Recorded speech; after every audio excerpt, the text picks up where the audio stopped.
స్తుతించడం వచ్చా? స్తోత్రించడం వచ్చా? ఆరాధించడం వచ్చా? మనసారా దేవుని మయంపరచడం వచ్చా? నీకు శ్రమ వచ్చినా ఎదుటోటికి శ్రమ వచ్చినా నువ్వు ఆ పని చేయి. వాడికి సిగ్గు పోయిద్ది. ఎవరు సిగ్గు?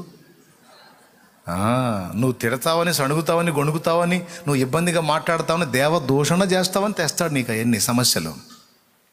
అవన్నీ ఎదుర్కొంటున్న నీవు దీన్ని బట్టి స్తోత్రం ప్రభా, ఈ ఇబ్బందిని బట్టి హల్లెలూయా స్తోత్రం అంటున్నావు అనుకో, వాడు సిగ్గుపోయిద్దిగా. మరి వాడు ఇవన్నీ తీసుకొచ్చి మన ముందు పెట్టినప్పుడు వాడి దూతలు, వాడి బ్యాచ్ అంతా ఏమనుకుంటారు?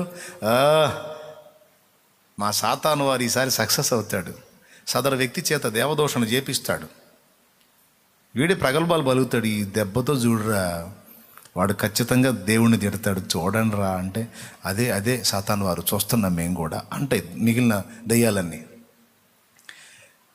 వాడు అవన్నీ తీసుకొచ్చి, ఆ ఇబ్బందులన్నీ తీసుకొచ్చి మన ఎత్తినేసినప్పుడు మనం వాడు అనుకున్నట్టే స్పందించామనుకో, సణిగామనుకో, గొణిగామనుకో, దేవుడికి న్యాయం లేదన్నామనుకో, దేవదోషం చేసామనుకో, వాడేమో తల పైకెత్తి వాళ్ళకి వెళ్ళి చూస్తాడు, చూసారా అంటాడు, వాడు ఇదిరా అంటాడు. కానీ వాడు ఆలోచనలకు ఆపోజిట్లో ఏబు పలికినట్టు మనం పలికితే వాడి సిగ్గుపోతుంది. దయ్యాలన్నీ బిక్కమొఖం వేసుకొని చూస్తాయి. ఏదో అయింది అనుకుంటే, ఏదో అయింది అనుకుంటాను సాతాను వారు,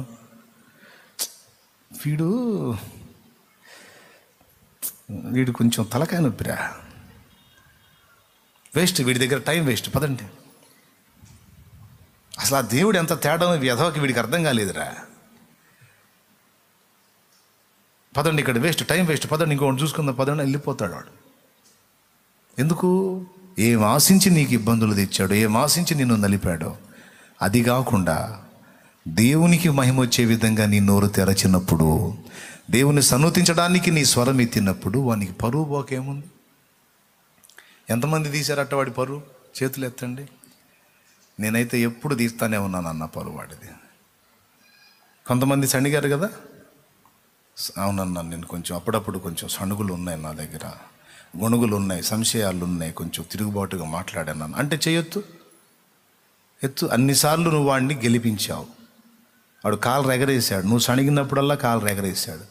ఇక నుంచి వాడి పరువు తీ యేసు నామంలో. ఏమనాలా? ఆ దయ్యం ఏం చేసిందో తెలుసా? పుతోను అనే దయ్యం అమ్మాయిలో నుంచి వదిలిపోయింది, పోయి వాటి దయ్యాలన్నీ తీసుకొచ్చి ఆ అమ్మాయి యజమానుల్లోకి దూరి పౌలును పట్టుకొని కొట్టించి చెరసాల్లో వేయించింది అనుకుందాం. ఈ దెబ్బతో దేవదూషణ చేస్తాడు, సణుగుతాడు, గొనుగుతాడు అనుకున్నాయి దయ్యాలు. కానీ చెరసాలలో పౌలు శీలలు దేవుణ్ణి స్తుతించుచూ పాటలు పాడినాయి. ఫలితం ఏం జరిగింది? దయ్యాలు పరార్, గేట్లు ఓపెన్, చెరసాల నాయకుడి ఫ్యామిలీ తను రక్షణ.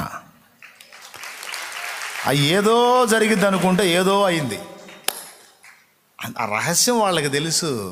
అందుకే ఏందోలే మంచికి పోతే చెడు ఎదురైందని దయ్యం వెళ్ళగొడితే వాళ్ళు మనకు సన్మానం చేయకపోగా ఇలా పట్టుకొని కొట్టి చెరసాల్లో వేశారు.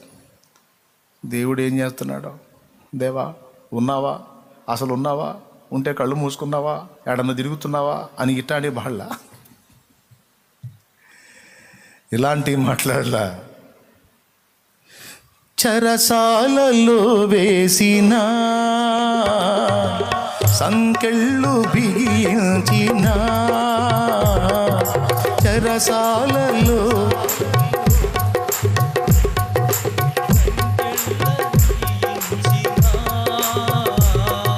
స్తుతి పాటలే పాడుమా,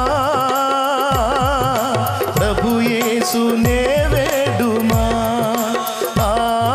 స్తుతి పాటలే పాడుమా, ప్రభు యేసునే వేడుమా, ప్రభు యేసునే వేడుమా.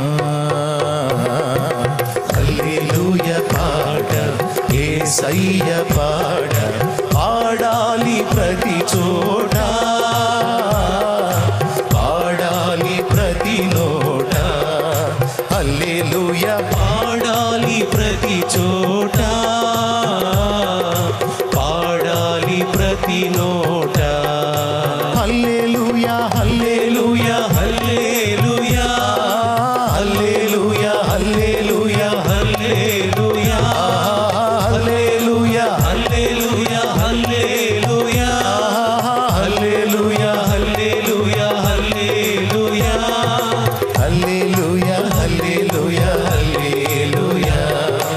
హల్లెలూయా హల్లెలూయా హల్లెలూయా హల్లెలూయా పాట యేసయ్య పాట పాడాలి ప్రతి చోట, పాడాలి ప్రతి నోట. హల్లెలూయా పాడాలి ప్రతి చోట, పాడాలి ప్రతి నోట. దేవునికి మహిమ. ఏ బాధ వచ్చినా ఇట్లా మనం పాట ఎత్తుకుంటే ముఖం పగిలిద్దు వాడికి. వాడు అనుకున్నది జరగకుండా దేవుని వైపుకు కార్యం మొగ్గితే దన్మని దేవుడు ఎంటర్ అయిపోతాడు అక్కడ.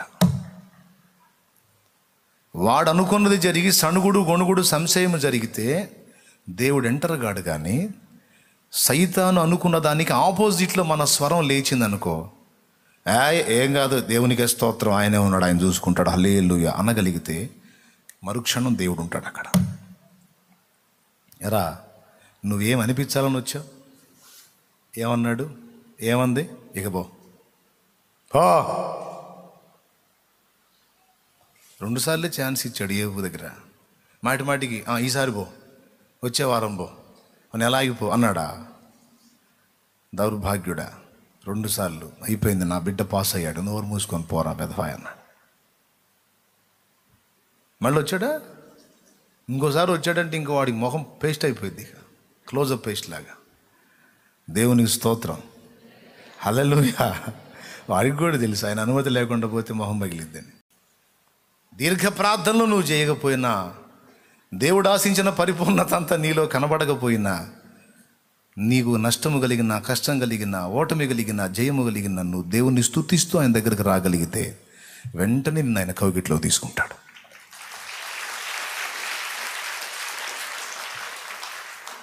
వాడిని అడ్డగిస్తాడు. వాడి పరువు పోతుంది వాడి దయ్యాల ముందు. బకరా అయిపోతాడు వాడిక. ఇప్పుడు చాలాసార్లు భక్తుల దగ్గర అయ్యాడు, బకరా అయ్యాడు. ఇప్పుడు ఏబు దగ్గర అయ్యాడా లేదా? నంబర్ 1 బకరా అయిపోయాడు ఏబు దగ్గర. రెండు రకాలు చెప్పా. మనుషుల్ని ఎలాగ పగ తీర్చుకోవాలి, సైతానుతో ఎలా పగ తీర్చుకోవాలి అని 2 స్తుతి ద్వారా. 3వది చెప్పి ముగిస్తా. ఇది ఎంత ఉంటుందో అనుకోవాకండి, సింపుల్. 3వది, వాడు నిన్ను ఏ విధమైన టార్చర్కి గురి చేసినా నీకు స్పష్టంగా అర్థమైతే సైతానుగాడు కొద్దిగా నన్ను డిస్టర్బ్ చేస్తున్నాడు, వాడు టార్గెట్ చేశాడు, నన్ను ఇబ్బంది పెడుతున్నాడు అనేది నీకు అర్థమైతే, 3వ విషయం చెప్తున్నా, నువ్వు చేయాల్సిన పని ఏంటంటే స్తుతించటం మాత్రమే కాకుండా వాడితో మాట్లాడాలి. నువ్వు నన్ను డిస్టర్బ్ చేసావు కనుక నిన్ను వదిలిపెట్టను, నీ మీద యుద్ధం ప్రకటిస్తున్నా, ఇప్పటిదాకా నేను చేసేదానికంటే ఇంకా ఎక్కువ పరిచర్య మొదలు పెడతా. నువ్వు అనవసరంగా నన్ను కెలికావు, నువ్వు ఉన్నదాన్ని అట్లా ఉంచితే ఇబ్బంది లేదు నీకు. నన్ను కదిలిచ్చావు కాబట్టి అంతకుముందు 2 ఇళ్ళే నేను దర్శిస్తున్నాను, ఇప్పుడు ఇంకొక 7 ఇళ్ళు దర్శిస్తా. నేను వదలను రా, నన్ను రెచ్చగొట్టావు నువ్వు. నన్ను ఏదో ఇబ్బందులు పెడితే, శ్రమలు పెడితే, విమర్శలు చేస్తే, నిందల పాలు చేస్తే, అవమానాలు చేస్తే, ఆర్థిక ఇబ్బందులు కల్పిస్తే నేనేదో అయిపోయి, ఏదో దిగజారిపోయి, డీలా పడిపోయి, ఏదో అయిపోతాను, ఏదో చేస్తాను అనుకున్నావు కదా. అనుకునే కదా నాకు ఎన్ని చేసావు నువ్వు, నన్ను కదిలిచ్చావు నువ్వు, అనవసరంగా నాతో పెట్టుకున్నావు. నేను ఇప్పుడు 7 ఇళ్లతో వదలను, 70 ఏళ్ళగా పెడతా. దేవునికి స్తోత్రం కలుగునుగా. అరే సేవకుడు ఏమన్నావు తెలుసా? ఏదో 2 సంఘాలు కట్టి చేస్తున్నా, నన్ను పని కట్టుకొని గెలుగుతున్నావు. ఈ 2 కాదు, 20 సంఘాలు కడతారా? డౌట్ లేదు. ఇక యుద్ధం, ఇక నీకు ఛాలెంజ్ చేస్తున్నా. 20 ఓ కాసుకోపో, నిద్ర బాని నీకు. నన్ను ఎందుకు కదిలిచ్చావు మరి? ఏదో 2 సంఘాలతో తిప్పలు నా జోలికి వస్తావా? నన్ను కదిలిస్తావా? పగ తీర్చుకుంటారు. ఏదో 2 ఇళ్ళు 3 ఇళ్ళు తిరిగి సువార్త చెప్తున్నా. నన్ను కదిలిచ్చావు కాబట్టి నీ దెయ్యాలు మొత్తానికి అగ్గిపుల్లగిస్తా, ఊరూరు తిరుగుతా. ప్రజెంట్ నేను చేస్తున్న పని అదే. వాడు నన్ను కదిలిచ్చినప్పుడల్లా మరి కొన్ని కొత్త ప్రణాళికలు వేసి కొన్ని పనులు కొత్తగా మొదలు పెడుతుంటాను నేను. నాకు అర్థమైతే ఈ నన్ను కదిలిచ్చాడని అర్థమైందంటే ఇంకా కొన్ని ఊళ్ళు టార్గెట్ చేస్తూ ఉంటా. వాడికి భయం ఉండాల. మరి మన జోలికి వస్తే రెచ్చగొడితే మనం ఆగమన్న సంగతి తెలియాలి వాడికి. వాడు కదిలించక మానడం, మనం వాడి మీద పగ తీర్చుకోక. ఎట్లా పగ తీర్చుకోవాలి? వాని పనికి నష్టము కలిగించాలి. మూడవ పగ తీర్చుకునే పద్ధతుల్లో మూడవది శత్రువు మీద, సైతాన్ మీద పగ తీర్చుకునే పద్ధతి ఏంటంటే వాని పనికి నష్టం కలిగించాలి. ప్రార్థించే బిడ్డల్ని కదిలించాడు అనుకో, నేనేదో పద్ధతిగా ఏదో రోజుకు 2 సార్లు ప్రార్థన చేస్తున్నా.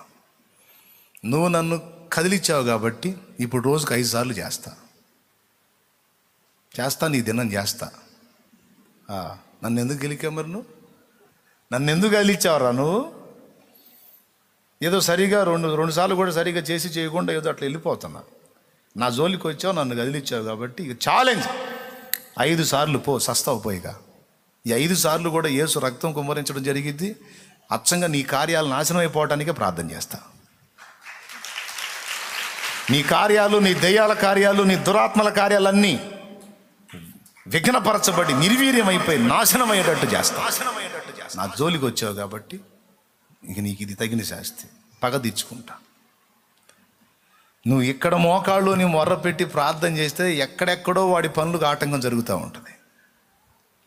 నీ ప్రార్థన ఆధారం చేసుకొని దేవుడు వాడి కోట్లని కూలగొడతా ఉంటాడు. మరి పెట్టుకున్నాడు, నీతో పెట్టుకున్నాడు వాడు. మరి